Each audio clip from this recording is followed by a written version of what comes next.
നിറവിലേക്ക് സ്വാഗതം. ദൈവവചനങ്ങൾ ശ്രദ്ധിക്കുക. അവ ഹൃദയത്തെ ഉജ്ജ്വലിപ്പിക്കുകയും മനസ്സിനെ പ്രകാശിപ്പിക്കുകയും നിരവധിയായ ആശ്വാസങ്ങൾ നൽകുകയും ചെയ്യുന്നു. വിശുദ്ധ കലിസ്റ്റസിന്റെ വാക്കുകൾ ശ്രവിച്ചുകൊണ്ട് നമുക്ക് നിറവ് ആരംഭിക്കാം. ജോസ്ബൻ ആലപിക്കുന്ന സ്നേഹമെഴുന്നള്ളി ആത്മാവിൽ എന്ന ഗാനമാണ് ആദ്യം.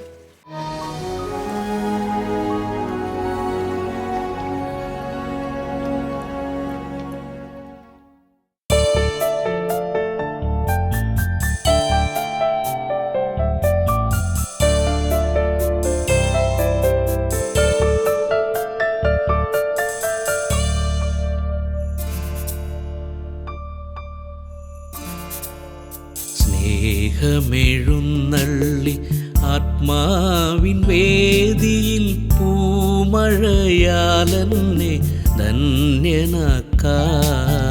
സ്നേഹമെഴുന്നള്ളി ആത്മാവിൻ വേദിയിൽ പൂമഴയാലെന്നെ ധന്യനാക്കാൻ. നിർമ്മല ഹൃദയത്തിൽ ശാന്തി പകരുവാൻ സ്നേഹസ്വരൂപൻ സമാഗതനായി. സ്നേഹസ്വരൂപൻ സമാഗതനായി. സ്നേഹമെഴുന്നള്ളി ആത്മാവിൻ വേദിയിൽ പൂമഴയാലെന്നെ ധന്യനാക്കാൻ.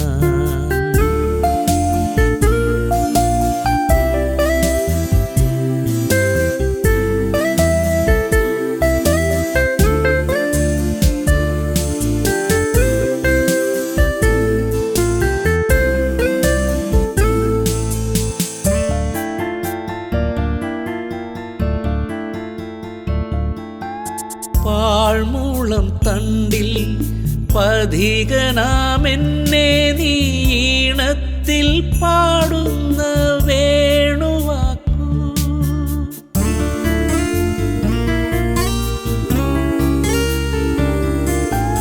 പാഴ്മൂളം തണ്ടിൽ പഥികനാമെന്നെ നീ ഈണത്തിൽ പാടുന്ന വേണുവാക്കൂ. നാഥന്റെ വാക്കുകൾ ഏറ്റേറ്റു പാടുവാൻ കൂമ്പിയ ഹൃത്തിനെ ഞാൻ തുറക്കാം. നാഥന്റെ വാക്കുകൾ ഏറ്റേറ്റു പാടുവാൻ കൂമ്പിയ ഹൃത്തിനെ ഞാൻ തുറക്കാം. സ്നേഹമെഴുന്നള്ളി ആത്മാവിൻ വേദിയിൽ പൂമഴയാലെന്നെ ധന്യനാക്കാൻ.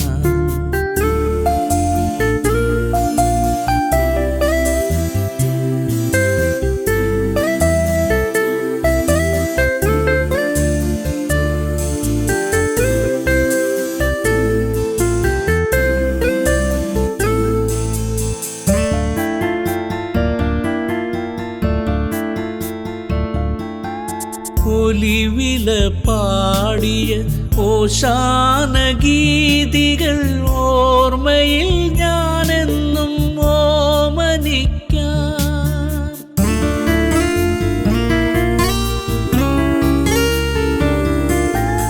ഒലിവില പാടിയ ഓശാന ഗീതികൾ ഓർമ്മയിൽ ഞാനെന്നും ഓമനിക്കാം. ഓർശലം വീഥികൾ ഇന്നുണർന്നിടട്ടെ എൻ പ്രിയനാഥനെ സ്വീകരിക്കാം. ഓർശലം വീഥികൾ ഇന്നുണർന്നിടട്ടെ എൻ പ്രിയനാഥനെ സ്വീകരിക്കാൻ. സ്നേഹമെഴുന്നള്ളി ആത്മാവിൻ വേദിയിൽ പൂമഴയാലെന്നെ ധന്യനാക്കാൻ. നിർമ്മല ഹൃദയത്തിൽ ശാന്തി പകരുവാൻ സ്നേഹസ്വരൂപൻ സമാഗതനായി. സ്നേഹസ്വരൂപൻ സമാഗതനായി. സ്നേഹമെഴുന്നള്ളി ആത്മാവിൻ വേദിയിൽ പൂമഴയാലെന്നെ ധന്യനാക്കാൻ.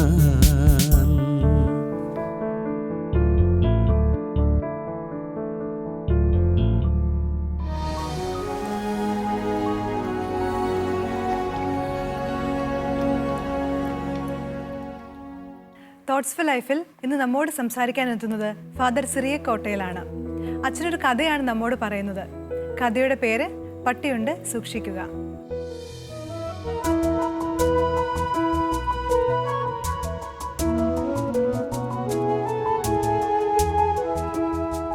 കോവിഡ് കാലത്തെ ഒരു കഥ. കഥയുടെ പേര് പട്ടിയുണ്ട് സൂക്ഷിക്കുക. ആ കുടുംബത്തിലെ കുടുംബനാഥനും കുടുംബനാഥയും അമേരിക്കയിൽ നിന്ന് നാട്ടിൽ തിരിച്ചെത്തിയവരാണ്. അമേരിക്കയിൽ തങ്ങളുടെ മക്കളോടും കൊച്ചുമക്കളോടും ഒപ്പമായിരുന്നു അവരുടെ താമസം. നാട്ടിൽ കുറേ നാൾ ജീവിച്ചേക്കാം എന്ന് കരുതിയാണ് നാട്ടിലേക്ക് പോകുന്നത്. അപ്പോൾ ദേണ്ട ഇവിടെ കോവിഡ്. പിന്നെ തിരിച്ചു പോകാൻ പറ്റിയില്ല. ലോക്ക്ഡൗൺ ആയി. US നിന്ന് വന്നതുകൊണ്ട് അവരുടെ ചിന്താഗതികളിൽ അല്പം മാറ്റമുണ്ട്. അയൽപക്കക്കാരോടൊന്നും വലിയ ബന്ധമില്ല. അയൽപക്കക്കാരൊക്കെ നമുക്കത്ര ബന്ധപ്പെടാൻ പറ്റാത്ത ആളുകളാണ് എന്ന ചിന്തയായിരുന്നു അവർക്ക്.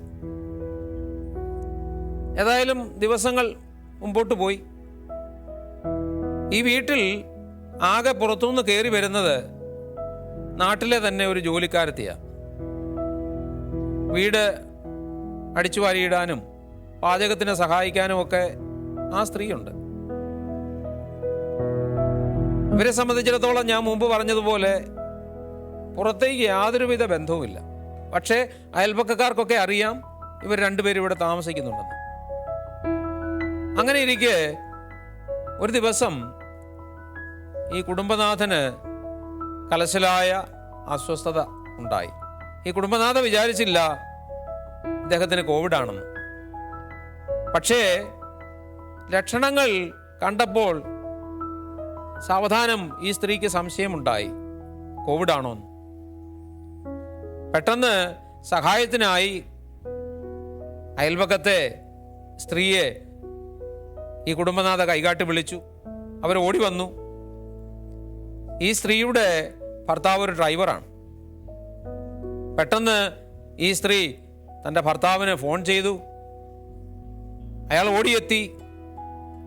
തൻ്റെ ഓട്ടോറിക്ഷ വീട്ടിലിട്ടിട്ട് ഈ അമേരിക്കക്കാരുടെ പോർച്ചിൽ നിന്ന് വാഹനമിറക്കി ഈ കുടുംബനാഥനെയും കൊണ്ട് പെട്ടെന്ന് ആശുപത്രിയിൽ പോയി. ആശുപത്രിയിൽ എത്തിയപ്പോഴാണ് മനസ്സിലാകുന്നത് ഇയാൾക്ക് കോവിഡ് പോസിറ്റീവാണ്. ഡോക്ടർ പറഞ്ഞു ഇപ്പം വന്നത് നന്നായി, കാരണം കോംപ്ലിക്കേഷൻ ഉണ്ട്. ഇത്തിരി കൂടി താമസിച്ചിരുന്നെങ്കിൽ അപകടമായേനെ. ഡോക്ടർ പറഞ്ഞു ഒരാൾക്ക് കൂടെ നിൽക്കാം, പക്ഷേ ഭാര്യ വേണ്ട, കാരണം ഭാര്യ കൂടെ കഴിഞ്ഞ ആളല്ലേ, ക്വാറന്റൈനിൽ പോകണം, ടെസ്റ്റിന് വിധേയമാകണം. അങ്ങനെ ആ സ്ത്രീ ക്വാറന്റൈനിലേക്ക് പോയി. ഈ കുടുംബനാഥനെ സഹായിക്കാൻ വേണ്ടി അന്ന് അവിടെ ബൈസ്റ്റാൻഡറായിട്ട് നിന്നത് ഈ അയൽപക്കത്തെ സ്ത്രീയാണ്. കുറേ ദിവസം കഴിഞ്ഞപ്പോൾ ഈ കുടുംബനാഥന് രോഗമൊക്കെ ഭേദമായി. കുടുംബനാഥ ക്വാറന്റൈൻ കഴിഞ്ഞ് ടെസ്റ്റിൻ്റെ റിസൾട്ട് നോക്കിയപ്പോൾ അത് നെഗറ്റീവായി. ഇതിൻ്റെ ഒരു ഫലം ഈ കുടുംബനാഥനും കുടുംബനാഥയും ക്വാറന്റൈനിൽ നിന്നും തിരിച്ചെത്തിയതോടുകൂടെ ഈ ഗേറ്റിലുണ്ടായിരുന്ന ഒരു ബോർഡ് അവരെടുത്ത് മാറ്റി. ആ ബോർഡ് ഇതായിരുന്നു, പട്ടിയുണ്ട് സൂക്ഷിക്കുക. അന്ന് വരെ ഈ കുടുംബനാഥനും കുടുംബനാഥയും അയൽപക്കക്കാരെ, മറ്റുള്ളവരെ മോശക്കാരായി കരുതിയെങ്കിൽ ദാ ഇന്നു മുതൽ ഇവർ ഞങ്ങളുടെ മിത്രങ്ങളാണെന്ന് കരുതാൻ തുടങ്ങി. എൻ്റെ പ്രിയ സഹോദരങ്ങളെ, നമ്മുടെ അയൽപക്കത്തുള്ള ആളുകൾ, നമ്മുടെ ദേശവാസികളൊക്കെ നമുക്ക് പ്രിയപ്പെട്ടവരാണെന്നും അവരന്യരല്ലെന്നുമുള്ള ചിന്തയൊക്കെ നമുക്ക് അനുഭവമായി തീരാൻ ഒരു വെള്ളപ്പൊക്കവും ഒരു കോവിഡും ഒക്കെ വരേണ്ടി വന്നു. ഏതായാലും ഈ അമേരിക്കയിൽ നിന്ന് വന്ന കുടുംബനാഥനെയും നാഥയും പോലെ നമ്മളിൽ കുറേ പേരെങ്കിലും അകലങ്ങളിൽ കഴിയുന്നവരാണ്. ഇത് പറയുമ്പോൾ എൻ്റെ മനസ്സിലേക്ക് വരുന്ന ഒരു ഉദാഹരണം ഫ്ലാറ്റിൻ്റെതാണ്. പട്ടണപ്രദേശങ്ങളിൽ മാത്രമല്ല, ഗ്രാമപ്രദേശങ്ങളിലും ഇപ്പോൾ ഉയർന്ന ബഹുനില ഫ്ലാറ്റുകളുണ്ട്. ഗ്രാമപ്രദേശത്ത് നിന്ന് പട്ടണത്തിലേക്ക് പോയി താമസിക്കാൻ ഗ്രാമവാസികളും പട്ടണത്തിൽ നിന്ന് ഗ്രാമത്തിലേക്ക് വരാൻ പട്ടണ നിവാസികളും ഇപ്പോൾ ആഗ്രഹിക്കുന്നു. ഏതായാലും ഈ വലിയ ഫ്ലാറ്റുകളിൽ, ബഹുനില ഫ്ലാറ്റുകളിൽ ലിഫ്റ്റുകളുണ്ട്. അങ്ങനെ ലിഫ്റ്റുകളിൽ നിങ്ങളിൽ മിക്കവാറും പലരും കയറിയിട്ടുണ്ടാവും. ബഹുനില കെട്ടിടങ്ങളാണെങ്കിൽ ലിഫ്റ്റുകൾ അത്യാവശ്യമാണ്. ഈ ലിഫ്റ്റുകൾ മുകളിൽ നിന്ന് താഴേക്കും താഴെ നിന്ന് മുകളിലേക്കും ആണ് പോകുന്നത്. ഇടയ്ക്കൊക്കെ താമസിക്കുന്നവർക്ക് തങ്ങളുടെ ഫ്ലാറ്റുകളിൽ ഇറങ്ങാം, പിന്നെയും ലിഫ്റ്റ് മുകളിലേക്ക് പോകുന്നു. ലിഫ്റ്റിൻ്റെ ഒരു സ്വഭാവം എന്ന് പറയുന്നത് അത് മുകളിലേക്ക് പോകും, താഴേക്ക് വരുമെന്ന്. താഴേക്ക് വരും, മുകളിലേക്ക് പോകും. മുകളിലേക്ക് തന്നെ പോകുന്ന ലിഫ്റ്റില്ല, താഴേക്ക് തന്നെ ഇറങ്ങുന്ന ലിഫ്റ്റുമില്ല. ഈ ലിഫ്റ്റിൻ്റെ ചിന്ത എൻ്റെ മനസ്സിലേക്ക് കൊണ്ടുവരുന്നത് മനുഷ്യരുടെ അവസ്ഥ തന്നെയാണ്. ചില മനുഷ്യരുണ്ട് ഒരിക്കലും താഴേക്ക് ഇറങ്ങില്ല. എന്ന് പറഞ്ഞാൽ തങ്ങളെക്കാൾ താഴ്ന്ന നിലവാരം ഉള്ള ആളുകളിലേക്ക് ഒരിക്കലും അവരിറങ്ങുകയില്ല. അങ്ങനെ അവരിലേക്ക് ഇറങ്ങിച്ചെന്നാൽ എന്തോ കുഴപ്പമാണെന്നാണ് അവർ വിചാരിക്കുന്നത്. പ്രിയപ്പെട്ട സഹോദരരെ, താഴ്ന്ന അവസ്ഥയിൽ ജീവിക്കുന്ന ആളുകളിൽ നമ്മൾ വിചാരിക്കുന്നതിനേക്കാൾ നന്മയുണ്ട്, സ്നേഹമുണ്ട്, കരുതലുണ്ട്. ഒരുപക്ഷെ നമ്മുടെ നിലവാരമുള്ള ആളുകളെന്ന് നാം ആരെയെങ്കിലുമൊക്കെ കുറിച്ച് ചിന്തിക്കുന്നുണ്ടെങ്കിൽ അവരെക്കാൾ നമുക്ക് ആവശ്യത്തിന് സഹായം ആകുന്നത് ഈ സാധാരണക്കാരാണ്. നാം ചിലപ്പോൾ സാമ്പത്തികമായ ഉയർച്ചയിലുള്ളവരാകാം, ചിലപ്പോൾ വിദ്യാഭ്യാസപരമായി വലിയ ഉയർച്ചയിലാകാം, നാം വലിയ ജോലി ചെയ്യുന്നവരാകാം നാം. പക്ഷേ നമ്മുടെ അയൽപക്കങ്ങളിലുള്ള, നമ്മുടെ ആ പ്രദേശത്തുള്ള സാധാരണക്കാരിലേക്ക് നമുക്ക് ഇറങ്ങിച്ചെല്ലാൻ പറ്റണം. എല്ലാ മനുഷ്യരുടെയും മനുഷ്യത്വവും നന്മയല്ലേ പരസ്പരം മനുഷ്യരെ തമ്മിൽ ആകർഷിക്കുന്നത്? പണം മാത്രമാണ് ആകർഷിക്കുന്നതെങ്കിൽ, സ്ഥാനമോ ജോലിയോ വിദ്യാഭ്യാസ യോഗ്യതയോ മാത്രമാണ് ആകർഷിക്കുന്നതെങ്കിൽ, ഈ സമൂഹത്തിൽ അങ്ങനെയുള്ള ആളുകൾ മാത്രം മതിയായിരുന്നു. നമ്മുടെ പ്രദേശത്തൊക്കെ എല്ലാ തരത്തിലുമുള്ള ആളുകളുണ്ട്. വിവിധ മതവിശ്വാസമുള്ളവരുണ്ട്, വിവിധ വർഗത്തിലുള്ളവരുണ്ട്. അവരിലേക്കൊക്കെ കടന്നു ചെല്ലാൻ സാധിക്കണം. അവരിലേക്ക് കടന്നു ചെല്ലുമ്പോൾ തീർച്ചയായും അവരിലെ നന്മ കണ്ടറിയാൻ, തൊട്ടറിയാൻ നമുക്ക് സാധിക്കും. താഴേക്ക് ഉയർന്ന തലത്തിലുള്ള ആളുകൾ ഇറങ്ങുന്നത് പോലെ തന്നെ താഴേക്കുള്ളവർ മുകളിലേക്കും ചെല്ലണം. ചില ആളുകൾ അങ്ങനെ ചിന്തിക്കാറുണ്ട്. എനിക്ക് വിദ്യാഭ്യാസം ഇല്ലല്ലോ, ഞങ്ങൾക്ക് പണം ഇല്ലല്ലോ, അല്ലെങ്കിൽ ഞങ്ങളുടേത് വലിയ വീടല്ലല്ലോ, അങ്ങനെയുള്ള ഞങ്ങൾ അവരിലേക്ക് ചെന്നാൽ അവർ സ്വീകരിക്കുമോ? നമ്മളൊന്ന് ചെന്ന് നോക്ക്. ഈ ഒറ്റപ്പെട്ട് കഴിയുന്ന ആളുകൾക്കൊക്കെ അയൽവക്കത്തുള്ള സാധാരണക്കാർ ഒന്ന് വിളിക്കണമെന്നും പറയണമെന്നും ഒക്കെ ആഗ്രഹം ഉണ്ടാവും. പക്ഷേ ഈ താഴെയുള്ളവർ കടന്നു ചെല്ലുകയില്ല. അതുകൊണ്ട് ഈ മുകളിലത്തെ നിലവാരത്തിലുള്ള ആളുകളെ നമ്മൾ കുറ്റപ്പെടുത്തുമ്പോൾ നമുക്ക് അവരിലേക്കൊന്ന് കടന്നു ചെല്ലാൻ പറ്റുന്നുണ്ടോ എന്ന് നമ്മൾ ചിന്തിക്കണം. ഒരിക്കലും അങ്ങനെ നമ്മൾ കടന്നു ചെല്ലുമ്പോൾ അവർ നമ്മെ തിരസ്കരിക്കുമെന്ന് വിചാരിക്കണ്ട. ചിലപ്പോൾ അവരുടെ സ്നേഹം നമുക്ക് അന്നേരം ആയിരിക്കാം മനസ്സിലാക്കാൻ പറ്റുന്നത്. അയ്യോ, ഈ ഡോക്ടർ ഇങ്ങനെയാണോ, അല്ലെ ഈ എഞ്ചിനീയർ ഇങ്ങനെയാണോ, അയ്യോ ഈ സാർ ഇത്രയും സ്നേഹമുള്ള ആളാണെന്ന് ഞാൻ അറിഞ്ഞില്ലല്ലോ. അങ്ങോട്ട് ചെല്ലുമ്പോൾ മാത്രമേ നമുക്ക് അനുഭവിക്കാൻ പറ്റത്തുള്ളൂ. ദൂരെ നിന്ന് ഒരാളെയും നമുക്ക് വിലയിരുത്താൻ പറ്റില്ല. അതുകൊണ്ട് കടന്നു ചെല്ലാൻ നമുക്ക് സാധിക്കുക എന്നുള്ളത് പ്രധാനപ്പെട്ടതാണ്.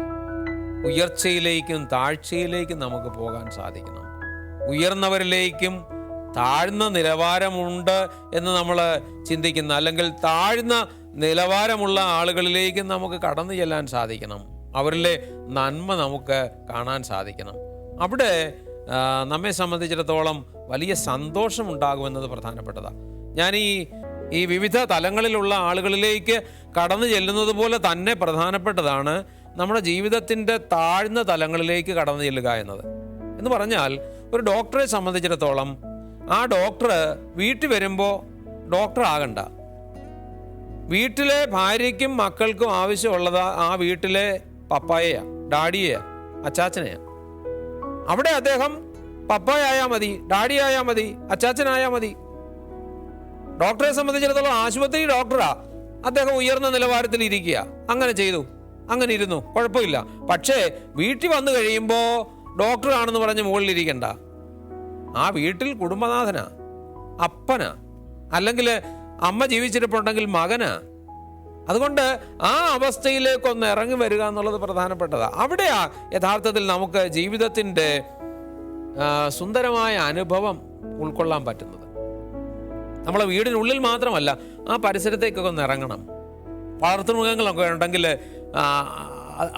അവയോടൊപ്പമൊക്കെ ആയിരിക്കുക, അവയ്ക്ക് തീറ്റ കൊടുക്കുക. ഇതൊക്കെ പ്രധാനപ്പെട്ടതാ. നമ്മുടെ കൃഷിയിടത്തിലേക്കൊന്ന് ഇറങ്ങുക. പലരെയും സംബന്ധിച്ചിടത്തോളം ഇന്ന് വർദ്ധിച്ചു വരുന്ന മാനസിക സംഘർഷം അവർക്കുണ്ടെങ്കിൽ അതിനൊരു പ്രധാന കാരണം ഈ മുകളിൽ തന്നെ നിൽക്കുന്നു എന്നുള്ളതാണ്. താഴേക്ക് ഇറങ്ങുന്നില്ല. നമ്മൾ കേട്ടിട്ടില്ലേ, താണ നിലത്തെ നീരോടു, വെള്ളം ഒഴുകുന്നത് താഴ്ന്ന നിലത്തിലാണ് എന്ന് പറഞ്ഞ പോലെ തന്നെയാണ് നമ്മുടെ ഉള്ളിൻ്റെ ഉള്ളിൽ ജീവനും സന്തോഷവും ഒക്കെ ഉണ്ടാകണമെന്നുണ്ടെങ്കിൽ നമ്മളെപ്പോഴും ഈ എന്തോ ആണെന്ന് വിചാരിച്ച് മുകളിൽ നിന്നാൽ പോരാ, താഴേക്ക് ഇറങ്ങണം. താഴേക്ക് ഇറങ്ങും തോറും നമ്മുടെ ജീവിതത്തിൽ ആനന്ദം ഉണ്ടാവും, ജീവനുണ്ടാവും. നമുക്കതിന് സാധിക്കട്ടെ. ദൈവത്തിൻ്റെ അനുഗ്രഹം അതിനായി നമുക്ക് ലഭിക്കട്ടെ.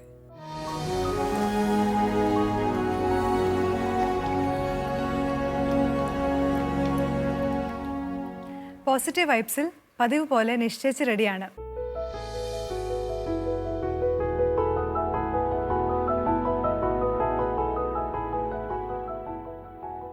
പോസിറ്റീവ് വൈബ്സിലേക്ക് സ്വാഗതം. ഒരു മരുഭൂമിയുടെ നടുവിൽ ഒരു മരം നിന്നിരുന്നു. 100-ലേറെ വർഷങ്ങൾ പഴക്കമുള്ള ഒരു കൂറ്റൻ മരം. വിശാലമായ കൂറ്റൻ തടിയും 100-ലേറെ ശിഖരങ്ങളുമുള്ള വലിയ തണൽ വിരിച്ചു നിന്നിരുന്ന ഒരു മരം. അതിൻ്റെ ശിഖരങ്ങളിൽ ഒത്തിരി പക്ഷികളും ചുവട്ടിൽ ഒരുപാട് മനുഷ്യരും അഭയം തേടിയിരുന്നു. ഈ മരുഭൂമിയിൽ മരത്തിൻ്റെ 4 വശങ്ങളിലും 4 ദിശകളിലുമായി 4 നഗരങ്ങൾ സ്ഥിതി ചെയ്തിരുന്നു. ഈ നഗരങ്ങളിലേക്ക് യാത്ര ചെയ്യുന്നവർ ഒത്ത നടുക്ക് സ്ഥിതി ചെയ്തിരുന്ന ഈ മരത്തിൻ്റെ തണലിൽ അഭയം തേടുക പതിവായിരുന്നു. ഒരിക്കൽ ദൂരദേശത്ത് നിന്ന് കിഴക്ക് ഭാഗത്ത് സ്ഥിതി ചെയ്തിരുന്ന ഒരു നഗരത്തിലേക്ക് 2 പേർ യാത്ര ചെയ്തു വന്നു. കഠിനമായ വെയിലും ചൂടും കൊണ്ട് അവർ ഏറെ പരിക്ഷീണിതരായിരുന്നു. മരുഭൂമിയുടെ നടുവിലെ ഈ കൂറ്റൻ മരവും അതിൻ്റെ തണലും കണ്ട് അവർ ഏറെ സന്തോഷിച്ചു. ഏതാണ്ട് ഉച്ച സമയമായപ്പോഴാണ് അവർ മരത്തിൻ്റെ സമീപം എത്തിയത്. തളർന്ന് ഒരടി പോലും മുന്നോട്ട് നീങ്ങാൻ പറ്റാത്ത അവസ്ഥയിലെത്തിയിരുന്ന യാത്രക്കാർ ഈ മരത്തിൻ്റെ തണലിൽ ഏറെ നേരം വിശ്രമിക്കുകയും ഉറങ്ങുകയും ചെയ്തു. എപ്പോഴും കുളിർക്കാറ്റ് വീശുന്ന മരം അവർക്ക് ഒരു മൃതസഞ്ജീവനി പോലെ അനുഭവപ്പെട്ടു. കുറേ സമയം ഉറങ്ങി ഉണർന്ന യാത്രക്കാരിൽ ഒരുവന് വല്ലാതെ വിശപ്പ് അനുഭവപ്പെട്ടു. ഈ മരത്തിൽ പഴങ്ങൾ എന്തെങ്കിലും ഉണ്ടോ എന്നറിയാനായി അയാൾ മരത്തിൻ്റെ മുകളിലേക്ക് കയറി. ഏറെ നേരം പരിശോധിച്ചെങ്കിലും ഒന്നും അയാൾക്ക് കിട്ടിയില്ല. കഴിക്കാനൊന്നും കിട്ടാഞ്ഞതുകൊണ്ട് അയാൾക്ക് നല്ല ദേഷ്യം വന്നു. ആ മരത്തെ അയാൾ ശപിക്കാനും പഴി പറയാനും തുടങ്ങി. ശാപവാക്കുകൾ കേട്ട് മരത്തിന് ദേഷ്യം വന്നു. കുറേ നേരം ഇവരുടെ പരാതിയും ശാപവും കേട്ടിരുന്ന മരം ഒടുവിൽ അവരോട് പ്രതികരിച്ചു. നിങ്ങൾ നടന്ന് ക്ഷീണിച്ച് മരിക്കാറായിരുന്നപ്പോൾ ഞാനാണ് നിങ്ങൾക്ക് കാറ്റും തണലും തന്നത്.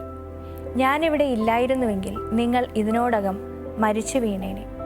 പക്ഷേ അതിന് ഒരു കൃതജ്ഞതയുമില്ലാതെ നിങ്ങൾ ഇപ്പോൾ എന്നെ ശപിക്കുകയും പഴി പറയുകയും ചെയ്യുന്നു. ഇത് കേട്ട് യാത്രക്കാർ തങ്ങളുടെ തെറ്റ് തിരിച്ചറിയുകയും മരത്തോട് മാപ്പ് പറയുകയും ചെയ്തു. നമ്മുടെ ബന്ധങ്ങളെക്കുറിച്ച് ചിന്തിക്കുമ്പോൾ പലപ്പോഴും നമ്മുടെ കുടുംബത്തിലും ജോലിസ്ഥലത്തും ഒക്കെ കൂടെയുള്ളവരെക്കുറിച്ച് നമ്മൾ ഫ്രസ്ട്രേറ്റഡ് ആവാറുണ്ട്. നമ്മുടെ ചില പ്രതീക്ഷകൾക്കനുസരിച്ച് അവരിൽ നിന്ന് നമ്മുടെ പ്രതീക്ഷകൾക്കനുസരിച്ച് പെരുമാറാതെ വരുമ്പോൾ, നമ്മൾ ആഗ്രഹിക്കുന്ന ചില കാര്യങ്ങൾ അവരിൽ നിന്ന് ഉണ്ടാകാതെ വരുമ്പോൾ അവരെ പഴി പറയുകയും തള്ളി പറയുകയും ശപിക്കുകയും ഒക്കെ ചെയ്യുന്ന അവസ്ഥകൾ. എല്ലാവരും നമ്മുടെ പ്രതീക്ഷകൾക്കനുസരിച്ച്, നമ്മുടെ ആഗ്രഹങ്ങൾക്കനുസരിച്ച് പ്രവർത്തിക്കാനുള്ളവരല്ല. പക്ഷേ അവരുടെ ജീവിതത്തിൽ നിന്ന് നമ്മൾ പ്രതീക്ഷിക്കാത്ത മറ്റു പല നന്മകളും നമുക്ക് കിട്ടിയിട്ടുണ്ടാകും. പ്രതീക്ഷിച്ച നന്മകൾ കിട്ടിയില്ല എന്നതിനർത്ഥം അവർ നന്മയില്ലാത്തവരല്ല എന്നതല്ല.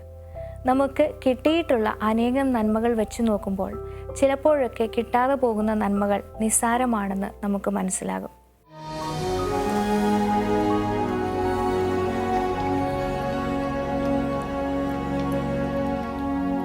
ദൈവവചനങ്ങൾ ശ്രദ്ധിക്കുക. അവ ഹൃദയത്തെ ഉജ്ജ്വലിപ്പിക്കുകയും മനസ്സിനെ പ്രകാശിപ്പിക്കുകയും നിരവധിയായ ആശ്വാസങ്ങൾ നൽകുകയും ചെയ്യുന്നു. ഇന്നത്തെ നിറവ് ഇവിടെ അവസാനിക്കുന്നു. അഭിപ്രായങ്ങൾ അറിയിക്കുമല്ലോ.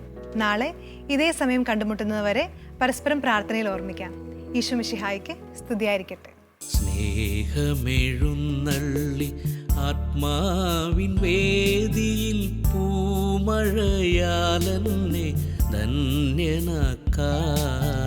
സ്നേഹമെഴുന്നള്ളി ആത്മാവിൻ വേദിയിൽ പൂമഴയാലെന്നെ ധന്യനാക്കാൻ.